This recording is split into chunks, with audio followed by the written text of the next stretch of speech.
the best paints from Benjamin Moore, the best white paints from Sherwin-Williams, but have you ever heard of Revere Pewter? Yes. For years, it's been what, 10, 15 years that Revere Pewter has been the go-to. It is so green. Has anybody ever used it and gone, oh my gosh, that's green? Revere Pewter was the taupe of the past decade or more. I can't stand it because my eye sees green every time, no matter where it's used. So we all have what in our eyes, these cones and rods that take in the color, process it to our brain. And some of us would see more green than less, and some of you might not even pick up the green at all.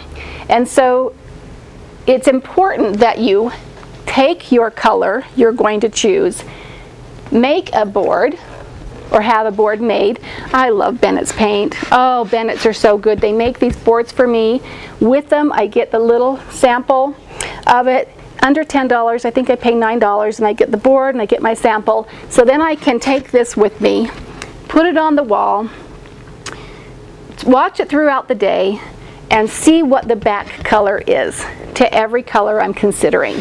Because this was the main color. This one that I'm holding, Alabaster, is Sherwin-Williams white color of the year last year.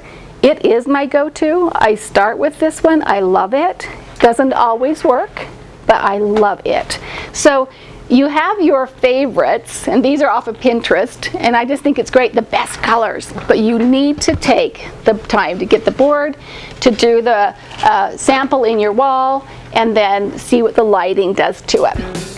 All right, let's talk about cabinet colors versus wall color. This is Chantilly lace. I've got a project in American Fork, and we did the Chantilly lace on all the trim, and we did the alabaster on the walls. Stunningly beautiful.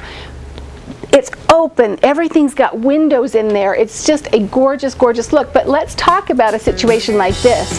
If you happen to have brick or tile that maybe has some grays to it, Chantilly lace will work. Chantilly lace is a white with a bit of gray. That's the back. So if you like that look, the Chantilly lace is a good one to choose. But you have different elements, like the granite here or the marble, that's got the grays in it. So if by chance you were to use something like antique white, this is white, and if I have this up to black, it looks white, but this is the one that has total cream in it. And if somehow you ended up getting that on that paint color, it would not, you would clash. So really important to think about all the elements going into the room. Think about your granites or your stone or your formica. Think about your accessories that you then add. Here's the black on the frame. They wanted a monochrome, right? They just wanted everything to be soft and airy and peaceful, and you can do all the moods with color, and that's a gorgeous palette. I personally couldn't live in it. I need a little bit of deep, so I would want to pull in some purple and a big flower bouquet. I mean, I could live in it, but I need to bring in color somewhere else. Okay, Benjamin Moore Snow White. Great one. Another great one. It too has a bit of the gray, but it's a taupey gray. So it's one that can kind of go with both. If you look back behind the hallway there, you can see that this is a remodel, and everything was taupe and cream back there in the hallway. And now the shiplap, we talked about that in a class or two before, is so popular. Here it is on the ceiling. The other picture, I think a minute ago, had it on the walls.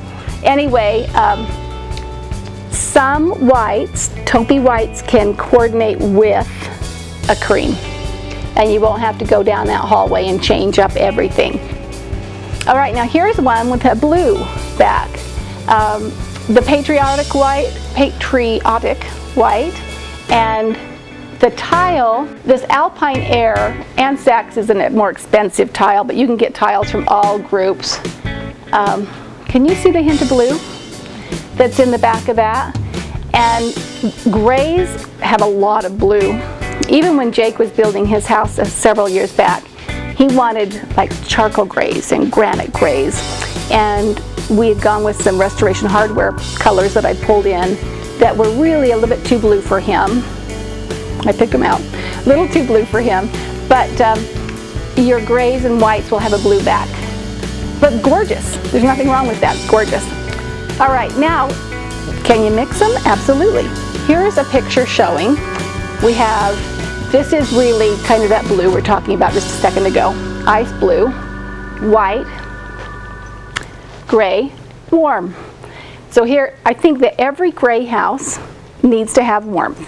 And if you don't bring in a walnut, or you don't bring in a floor like this, or you don't bring in a great big wood table, then it is so cold and stark and horrible.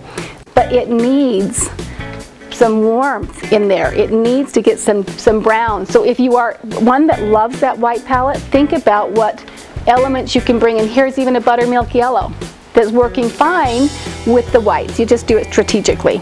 And it calls for it, it yearns for it. That cool lamp is actually wood, that chandelier, that brings in that warmth.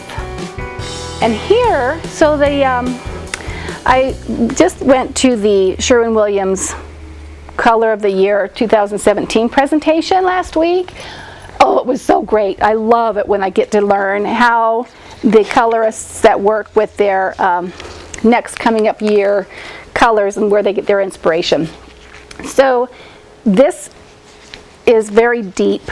There's one called Noir, one group, Noir. This is very me. I love deep, rich, like my shirt, mustards, purples, blacks, but not on my wall. So I want to do a softer, and this color here, Poised Taupe, is Benjamin Moore's Color of the Year for 2017. And the way it was explained is if gray and brown had a baby, it would be that. So Poised Taupe is a lovely color that's working with gray and browns. So if you want to bring that in, I have a color on my wall called Portobello at home. Same thing.